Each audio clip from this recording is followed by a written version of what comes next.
안녕하세요. 유평교회 학생의 가스펠 프로젝트 신약 1권 12과 말씀을 시작하겠습니다. 오늘은 누가복음 19장 1절부터 10절에 기록된 삭개오에 대한 말씀을 함께 나누겠습니다. 우리는 지금 계속해서 예수님을 만났던 다양한 사람들의 이야기를 나누고 있습니다. 모든 것을 가졌었던 니고데모가 있었고요. 또 아무것도 가지지 못했던 사마리아 여인이 있었습니다.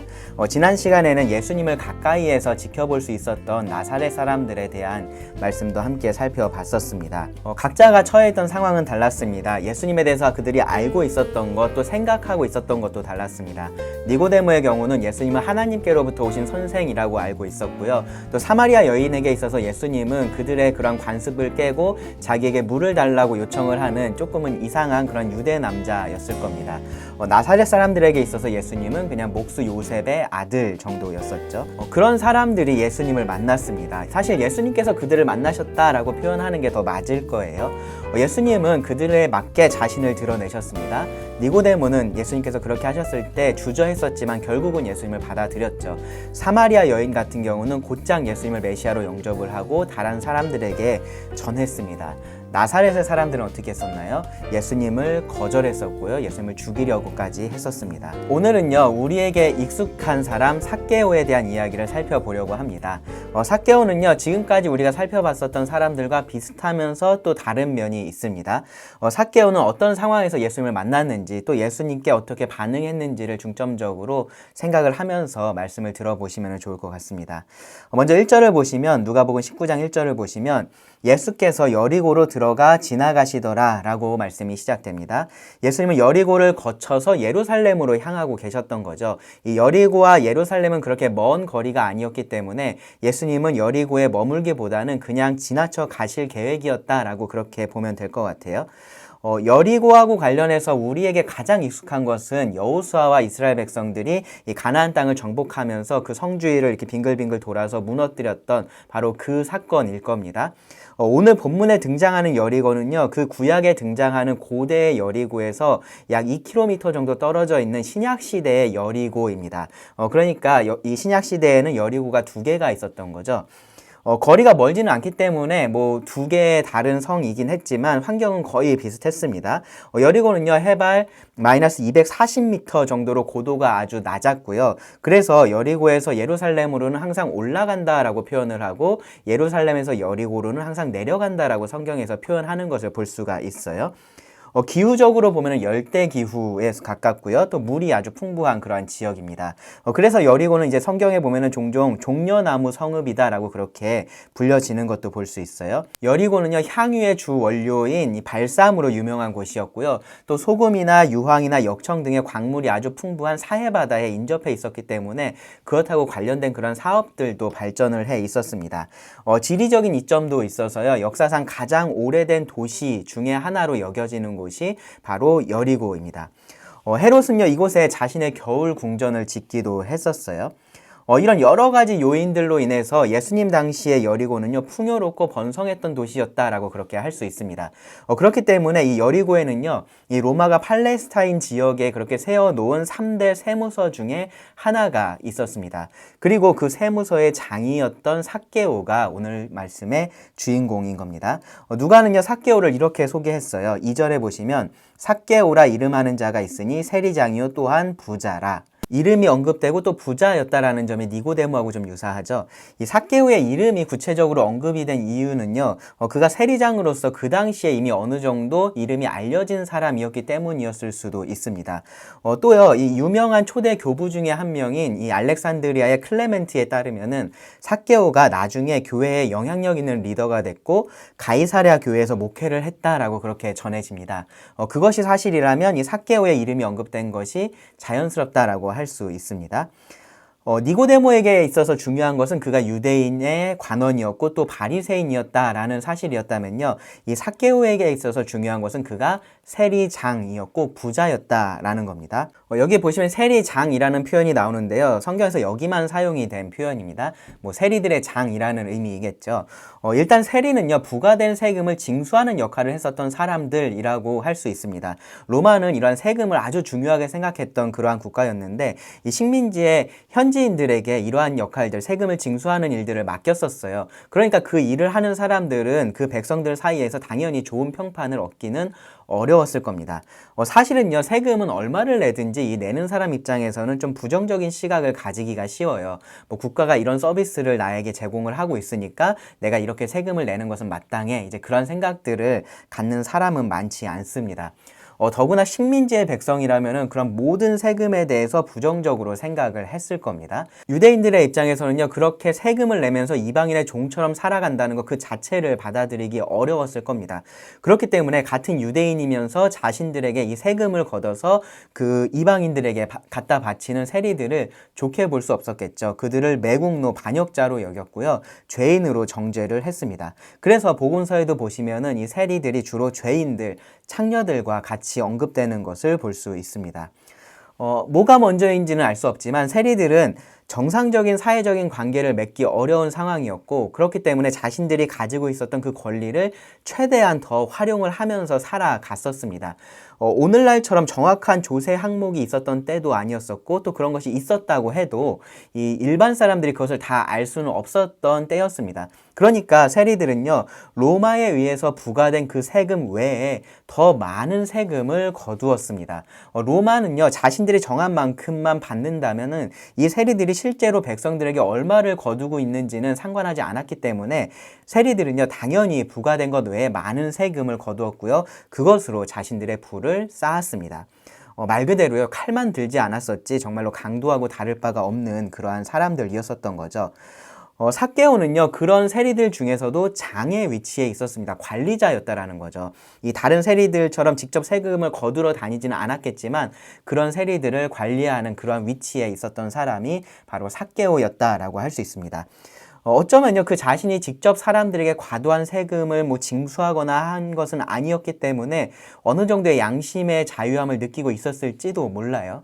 그런데 사람들의 생각은 달랐죠. 여기 19장 7절에 보시면 뭇사람들이 보고 수군거려 이르되 저가 죄인의 집에 유하러 들어갔도다 하더라. 사람들은 삭개오를 죄인이라고 부르는데 주저함이 없었습니다. 흥미로운 것은요, 이 삭개오라는 이름의 의미가 의인이라는 거예요. 의인이라는 이름으로 불리지만 모두가 죄인이라고 생각했었던 사람이 바로 삭개오였던 겁니다. 그의 앞에서는 어땠을지 모르죠. 근데 뒤에서는 모두가 그를 죄인이라고 멸시했습니다. 이런 면에서 보면 또 삭개오는 사마리아 여인하고 좀 닮아있다라는 것을 우리가 알 수 있어요. 자기가 속해 있는 그 사회에서 당당할 수 없었던 그 모습이 그렇습니다. 그런 고립된 상황에서 사마리아 여인의 의지가 남편이었다면 삭개오의 의지는 재물이었다라고 할 수 있을 겁니다. 자, 여기까지 해서 이 배경과 등장인물에 대한 소개는 끝이 났습니다. 그리고 성경은 어떻게 삭개오가 예수님을 만나게 되었는지에 대해서 설명을 합니다. 3절과 4절을 보겠습니다. 그가 예수께서 어떠한 사람인가 하여 보고자 하되 키가 작고 사람이 많아 할 수 없어 앞으로 달려가서 보기 위하여 돌 무화과 나무에 올라가니 이는 예수께서 그리로 지나가시게 되밀어라. 삭개오는요, 예수님이 어떤 사람인지가 궁금했습니다. 그 궁금증의 동기가 뭔지, 목적이 뭔지는 기록이 되어 있지 않는데 분명한 것은 그는 예수님이 어떤 사람인지 알고 싶어 했고요. 그리고 그 열망이 꽤나 강했다라는 거예요. 예수님에 대한 소문을 들었을 겁니다. 예수님께서 어떤 일을 하셨는지, 어떤 가르침을 하셨는지 그러한 소문을 듣고 궁금해 했을 겁니다. 사람들이 하는 말, 이 사람이 고대하던 그 메시아일지도 모른다, 그런 말도 아마 들었을 겁니다. 그 마음에 죄책감이 있었을 수도 있고요. 단순한 호기심이었을지도 모르겠습니다. 어쨌든 삭개오는 예수님을 보고 싶어 했습니다. 그런데 장애물이 있었죠. 예수님 주변에는 사람들이 많이 이렇게 몰려 있었는데 자기는 키가 작아서 예수님을 볼 수가 없었다라는 겁니다. 뭐 저도 이런 비슷한 경험들이 많이 있는데 일반적인 경우라면요, 그냥 포기할 만한 그런 상황이에요. 비슷한 경험들 여러분은 혹시 해보셨을지 모르겠는데 이 유명한 사람이 와서 사람들이 이렇게 몰려들면은 나도 보고 싶은 마음이 있기는 해요. 근데 굳이 막 그 사이를 헤집고 들어가고 막 그러고 싶지는 않은 그러한 마음이 들 수 있습니다. 더구나 삭개오는요, 세리장이었으니까 어느 정도 나이도 있었을 것이라고 우리가 추정할 수 있어요. 그저 예수님이 어떻게 생겼는지 뭐 그런 게 궁금한 정도였으면 아니, 사람이 이렇게 많으니까 그냥 관둬야겠다 그렇게 돌아서는 것이 일반적이었을 겁니다. 그런데 삭개오는요 아주 과감한 결정을 해요. 예수님을 보기 위해서. 예수님께서 가시는 길에 있는 나무에 올라가서 예수님을 보기로 결정을 한 겁니다. 예수님과 그 무리들이 예루살렘으로 향하고 있었으니까 가는 길이라는 것은 뻔했을 거고요. 그 길에 있는 나무에 올라가면 예수님을 볼 수 있겠다라고 그렇게 생각을 한 거죠. 그렇게까지 삭개오는 예수님을 보기 원했다라고 말할 수 있습니다. 삭개오가 돌 무화과 나무에 올라갔다라고 그렇게 기록이 되어 있어요. 예전 번역에서는 뽕나무로 그렇게 되어 있었습니다. 그래서 아마 삭개오 하면 뽕나무가 먼저 생각나는 분들이 많이 계실 텐데 뭐 어떤 나무든지 여러분이 잘 아는 그런 나무는 아닐 거예요. 이 나무는요, 잎은 뽕나무처럼 생겼고 열매는 무화과하고 비슷하다라고 합니다. 근데 중요한 거는 뭐냐면요, 이 나무는요, 줄기가 짧고 가지가 이렇게 옆으로 퍼져가는 형태로 자라간다라는 거예요. 그러니까 삭개오도 이 나무에 그렇게 어렵지 않게 오를 수는 있었겠다라고 우리가 생각할 수 있습니다. 성인이었죠. 그것도 나이가 어느 정도 있는 사람이 유명인을 보기 위해서 이런 나무에 올라가 있는 모습이 사람들 보기에 어쩌면 좀 우스꽝스러웠을 수도 있지만 삭개오는 지금 그런 것에 개의치 않고 있습니다. 그만큼 예수님이 어떤 사람인지 아는 것이 그에게 중요했었다라고 말할 수 있습니다. 그리고 삭개오의 예상대로 예수님께서 그 길로 지나가셨습니다. 5절을 보시면 예수께서 그곳에 이르사 쳐다보시고 이르시되 삭개오야 속히 내려오라 내가 오늘 너의 집에 유하여야 하겠다 하시니 예수님을 보기 위해서 나무 위에 올라갔던 삭개오를 예수님이 보셨습니다. 그리고 그를 깜짝 놀라게 하는 말 한마디를 하시죠. 뭐냐면은 삭개오야 라고 부르신 겁니다. 삭개오야. 지금까지의 문맥을 통해서 우리가 충분히 추론할 수 있는 것은 뭐냐면은 삭개오는 예수님을 한 번도 만난 적이 없다라는 겁니다. 그런데 예수님은 거기 나무 위에 있는 너라고 부르신 게 아니라 그의 이름을 정확하게 부르신 겁니다. 그리고 그에게 빨리 내려오라고 하시면서 그의 집에 머물러야 하겠다라고 그렇게 말씀을 하셨습니다. 처음에 말한 것처럼요, 여리고는요, 예루살렘에서 멀지 않았어요. 예수님이 삭개오의 집에 머물러야만 하는 그러한 이유는 없었습니다. 그를 찾아서 구원해야 하는 그러한 이유 말고는 없었던 거죠. 삭개오는요, 예수님의 이 말씀을 듣고요, 급히 내려와서 그분을 영접했습니다. 6절 보시면 급히 내려와 즐거워하며 영접하거늘. 예수님을 영접하는 것이 이 삭개오에게 기쁨이었다라는 겁니다. 이런 일련의 과정을 보면요, 이 삭개오가 예수님을 보고 싶어 했었던 것은 단순한 호기심은 아니었었던 것 같아요. 삭개오는 니고데모나 사마리아 여인 같은 이 하나님 나라에 대한 궁금증과 갈급함이 있었다라고 그렇게 말할 수 있습니다. 이미 그 안에서 성령님께서 역사하고 계셨고 또 그렇기 때문에 그는 예수님을 간절히 보기 원했고 예수님을 만났을 때 이렇게 기뻐할 수 있었던 겁니다. 그런데 이 모습을 본 사람들은 어땠을까요? 7절 보시면 뭇 사람이 보고 수군거려 이르되 저가 예수님이죠. 예수님이 죄인의 집에 유하러 들어갔도다 하더라. 그들의 눈에는요, 예수님이 죄인의 집에 들어간 것으로밖에 보이지 않았던 겁니다. 죄인을 찾아 구원하시는 예수님, 그런 예수님을 영접한 삭개오가 사람들의 눈에는 보이지 않았었던 겁니다. 그리고 8절은요, 조금 시간이 지난 시점인 것 같아요. 삭개오는 예수님에게 이렇게 말했습니다. 삭개오가 서서 주께 여짜오되 주여 보시옵소서 내 소유의 절반을 가난한 자들에게 주겠사오며 만일 누구의 것을 속여 빼앗은 일이 있으면 내 갑절이나 갚겠나이다. 이것이 유명인인 예수님이 그의 집에 왔기 때문에 기분 좋아서 했었던 무슨 호기로운 말 그런 것은 아니었을 거예요. 일단은 그렇다고 보기에는 그가 희생하는 것이 너무 많습니다.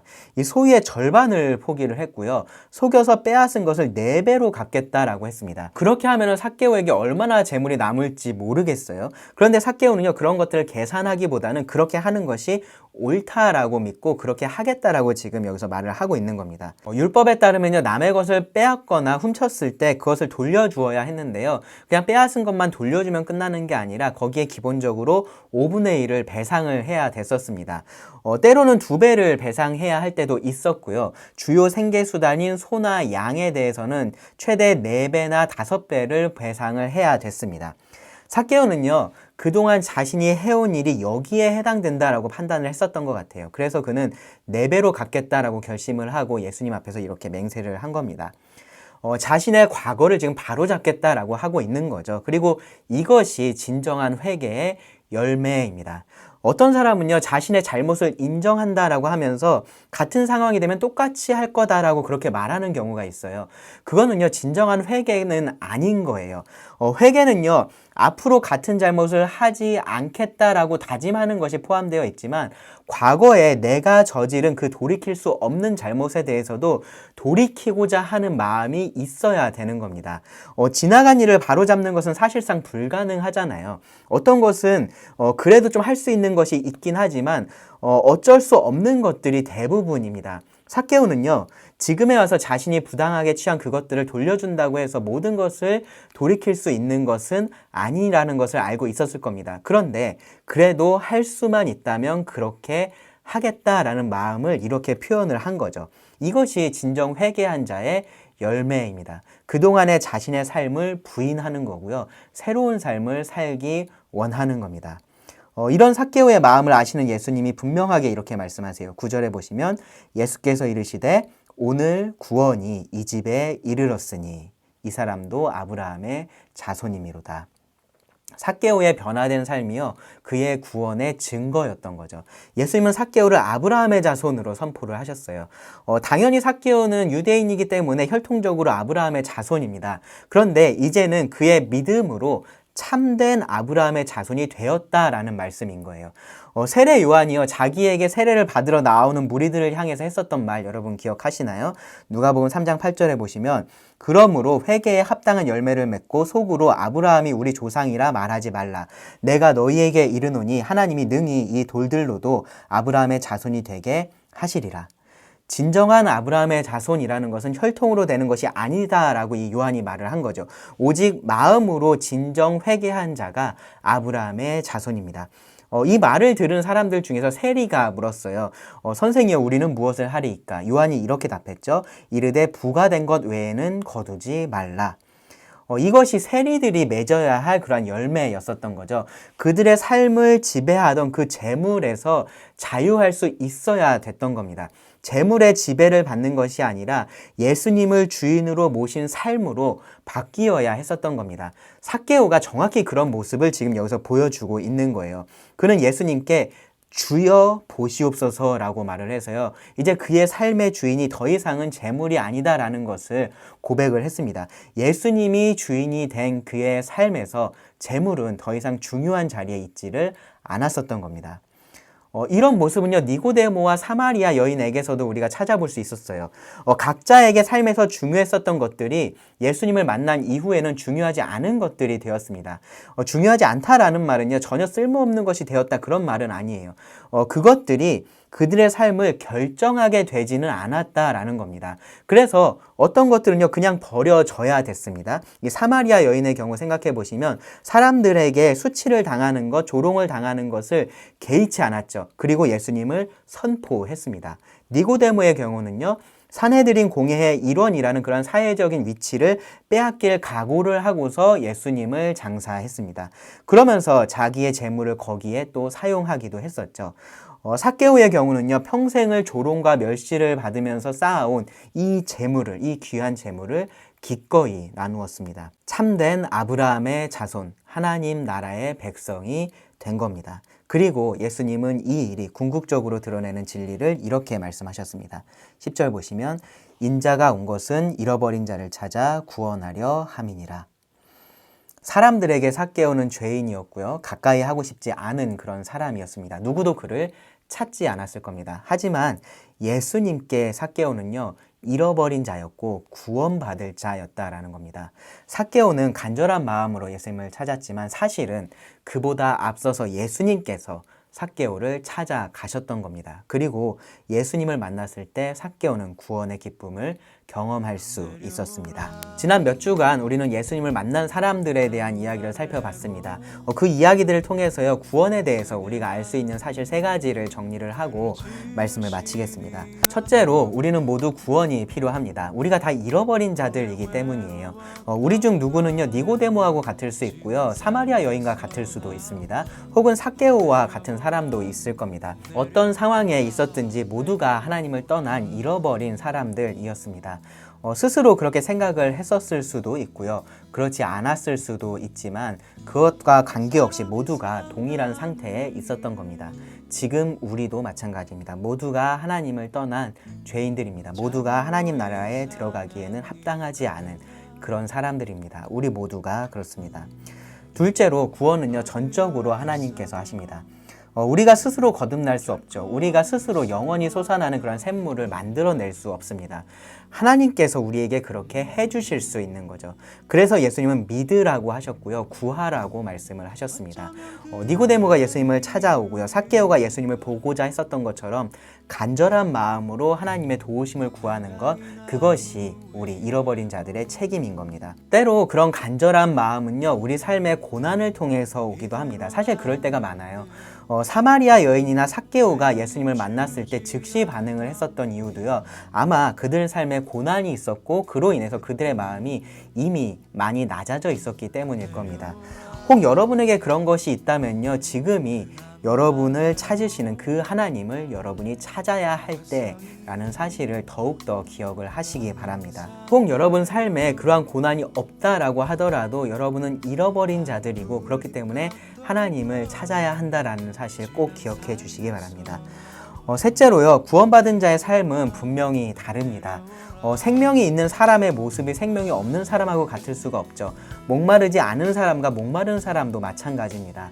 삭개오의 말이 굉장히 파격적이고 한편으로 극단적으로까지 들릴 수도 있는데요. 사실 구원을 받았다라는 것은 그런 극단적인 변화를 그 속으로부터 경험을 한 겁니다. 내 삶의 주인이 바뀌었기 때문인 거죠.